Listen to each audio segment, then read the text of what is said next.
Okay, class, this is the second video in the nonfiction introduction to AP language class. This one is going to cover more of the historical view of journalism.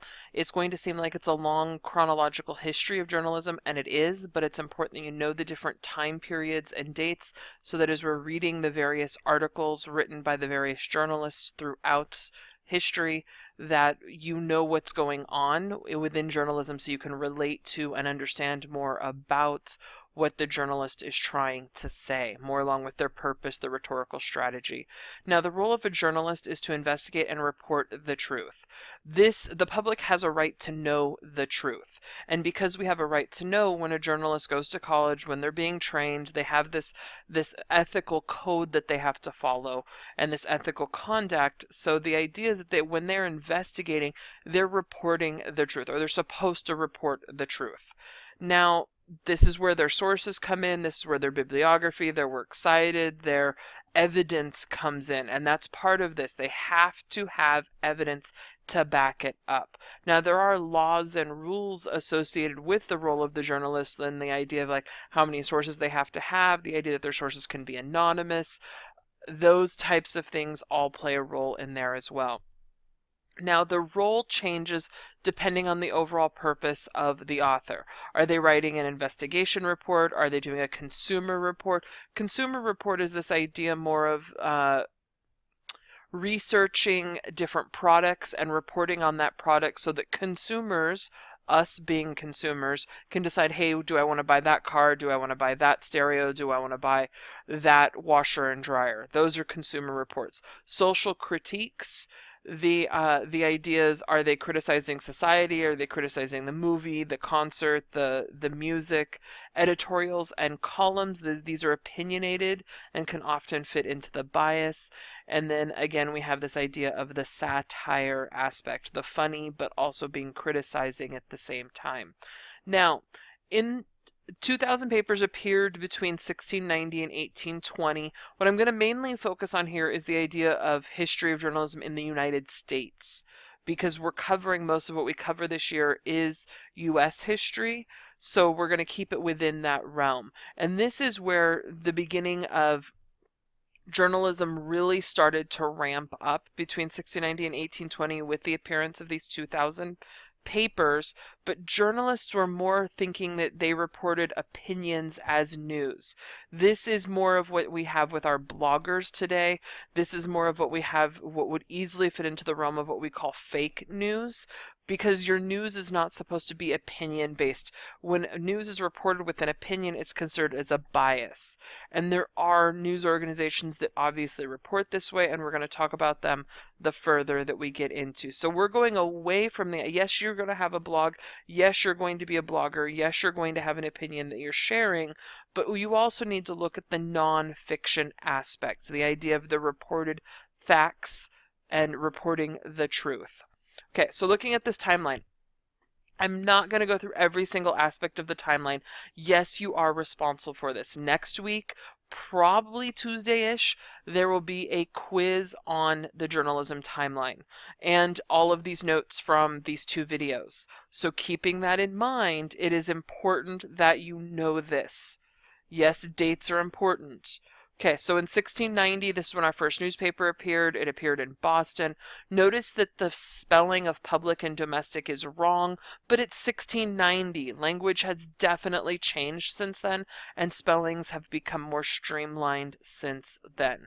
In 1735, we have this idea of laying the framework with the idea of the First Amendment and the freedom of the press. Seditious libel is this idea of going and reporting something on purpose that's evil about someone or bad about someone to like take down their reputation.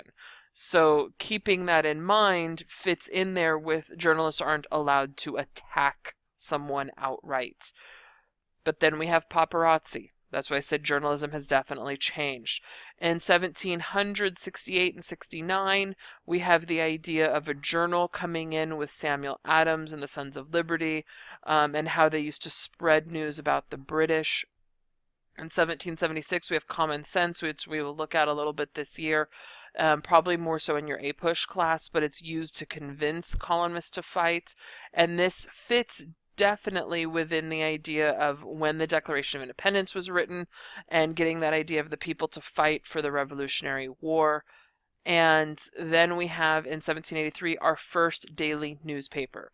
Know the name of it, know the state that it was happened in. Obviously, the state's in the title, the Pennsylvania Evening Post.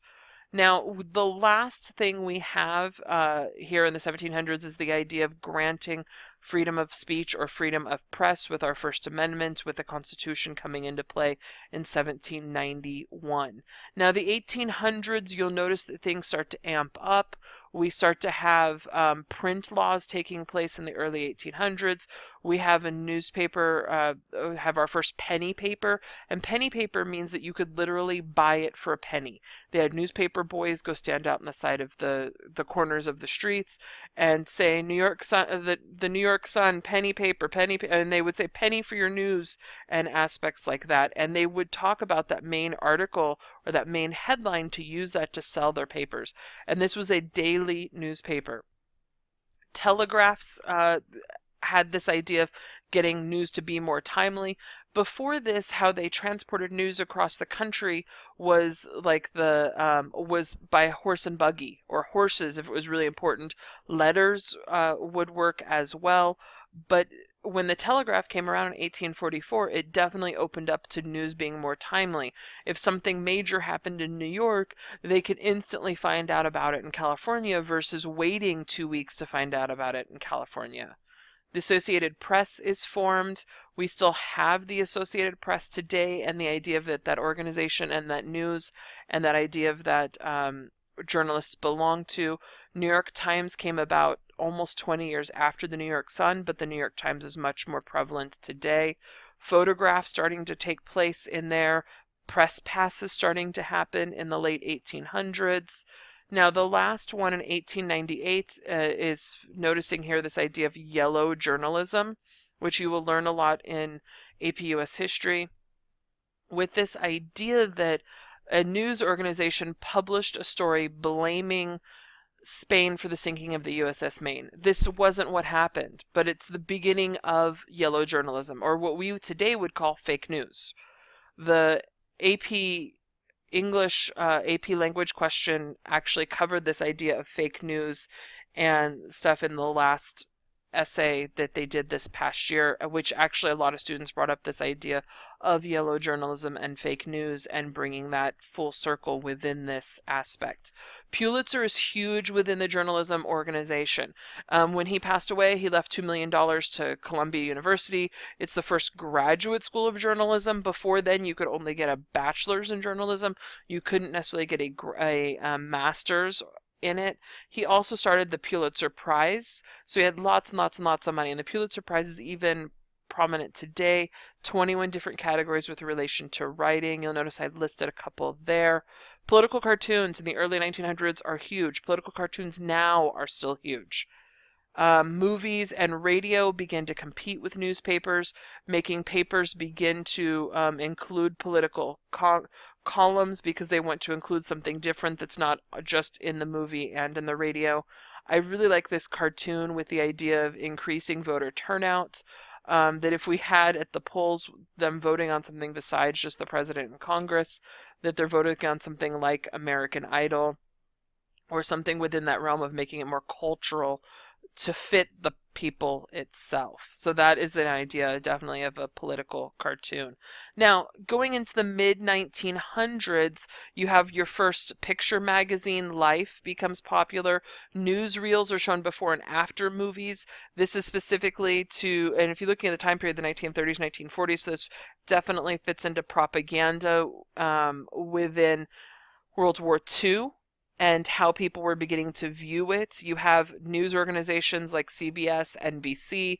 Now, noticing here that most of the mid-1900s, things are moving onto TV. So it's a journalist is not just a newspaper, but now they have a voice on TV, and they're broadcasters. CBS in 1954 aired a special report on Senator McCarthy, showing how he contradicted himself. We show Senate hearings all the time. McCarthy was the one who Go look it up. You'll actually learn about it this year, but I want you to go look that up and we'll talk about it in class tomorrow. The rise of the underground or alternative papers, magazines. It wasn't just the mainstream line ones. And then in the 70s and 80s, we have computers coming in to change the process of producing a newspaper. Now, keeping this in mind, I skipped a slide. The number of papers is daily papers decreases in the 80s because of the increased cost of production and the decline in advertising. So more people are beginning to move their advertising to television, and even later into the 1990s and the 2000s, we have people moving more towards the internet. So commercial users are going away from a daily newspaper, and you actually look at this statistic from 2005 and how drastic it had changed in this 26-year period. 73% of people in 1972 read a daily newspaper, but in 1998, only 30% read a daily newspaper. A lot of people do their daily news reading online now. I know I'm one of them. I don't read a newspaper, or very rarely do I read a newspaper. I do most of mine online, but I read it at the news sites like the LA Times, the New York Times, Washington Post, those types of things. Dig is another important one, that idea that allows us to determine which news stories are important. I don't think it's an organization that's really around anymore, but that was a big thing in 2004 when it came about. In 2005, and 2007, we have two major things start to happen. The Huffington Post becomes popular, and it's not a print newspaper, but it's an all-online newspaper. And then Technorati creates and launches the first blog search engine that allows you to track blogs and to actually be able to search it. And again, I don't think that one's around anymore either. But it's still that idea that how our news has gone from a print news and a newspaper that would be published like once a week or once a month, to it being a daily paper, to it being on the TV, to it now being on the internet, and how that journalism has changed. But the role of the journalist hasn't changed. Their job is still to tell and report the truth. Okay, now essay number 3 on the AP test is a free response essay.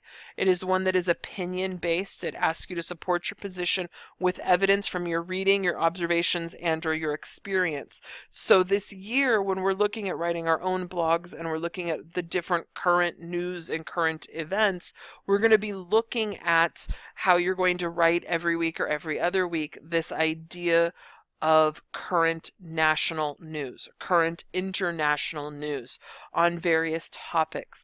We're going to be looking at reputable papers. I listed some papers, some news magazines, some online news organizations. Everything is available online now. You don't have to go out and buy the newspaper unless you really want to. I think it's great if you do to still support the print media. But we're also looking at the idea here that there is news with a bias. So you're not going to be allowed to use articles and information from Fox News and CNN. Fox News has more of the Republican standpoint or Republican bias, and CNN has much more of the Democratic bias. We're going to look at the more mainstream ones that fit into the idea of not having a bias. Yes, they have editorials that have bias, but their main articles within the news don't have a political Republican Democratic bias. We want the truth aspect of it. We don't want the bias aspect of it. So keeping that in mind is important. So we're building for essay number 3 throughout the year. With last year's one being about yellow journalism, it actually fits in perfectly with what's going on in society today with fake news. So keeping that in mind, things that are current and relevant now will be what shows up on the AP test in May. Okay, make sure that you study and write down these events, learn these events, because on Tuesday you will have a quiz on both videos and all of the slides, and we'll talk more about the format of that in class. Have a good weekend and see you on Monday.